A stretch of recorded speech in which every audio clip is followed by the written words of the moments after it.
శ్రీధర్ బాబు గారు మీరు మీ డిపార్ట్మెంట్ ఎట్లా పనిచేస్తుందో ఒకసారి వినండి జాగ్రత్తగా. విని దయచేసి మీరు నోట్ చేసుకొని సమాధానం చెప్పండి. అధ్యక్ష, నిన్న గవర్నర్ గారి ప్రసంగంలో చెప్పారు అధ్యక్ష, మన ఐటీ ఎగుమతులు 3,13,000 కోట్లకు చేరుకున్నాయి, ఐటీ ఉద్యోగాలు 9,39,000 చేరుకున్నాయని చెప్పారు.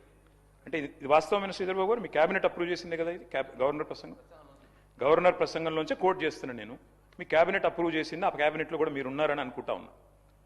గవర్నర్ గారి ప్రసంగం ఎప్పుడైనా కేబినెట్ ఆమోదిస్తుంది అధ్యక్ష. కేబినెట్లో మంత్రులందరూ ఉంటారు, ఐటీ మంత్రి గారు కూడా ఉంటారు. వారు ఇచ్చిన ఫిగర్ అధ్యక్ష ఇది 3,13,000 కోట్లు ఏది ఎక్స్పోర్ట్స్ అని, 9,39,000 ఉద్యోగాలు.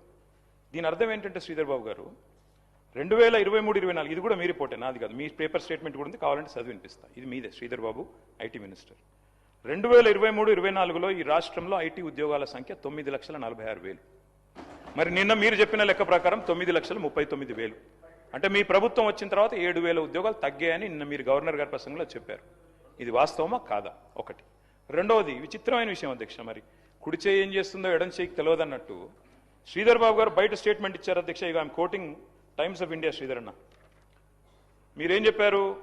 ఐటీ ఎక్స్పోర్ట్స్ 3,60,000 కోట్లు అని చెప్పారు.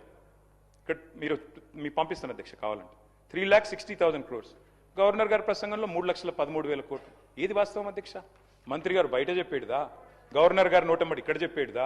You should fire your secretary. If this is a mistake, bureaucratic mistake, you should fire them. క్యాబినెట్లో గవర్నర్ ప్రసంగం ఆమోదించారు, ఆమోదించిన దానిలో కూడా వాస్తవాలు పెట్టరా? ఇక ఈ ప్రసంగానికి విలువ ఉందా, విశ్వసనీయత ఉందా? అంటే 7,000 ఉద్యోగాలు, ఐటీ ఉద్యోగాలు మీరు వచ్చాక తగ్గాయి అని మీ ప్రభుత్వం, మీ గవర్నర్ గారు నిన్న చెప్పారు. ఇది వాస్తవమా కాదా? దయచేసి నోట్ చేసుకోండి, చెప్పండి. తగ్గిలేదు, పెరిగినాయి, మాదేదో తప్పు జరిగింది తీసి పారేయండి. ఐటీ సెక్రటరీ ఎవరున్నారో తీసి అవతల పాడండి చెత్తబుట్లు. అధ్యక్ష, ఇంకో మాట అధ్యక్ష.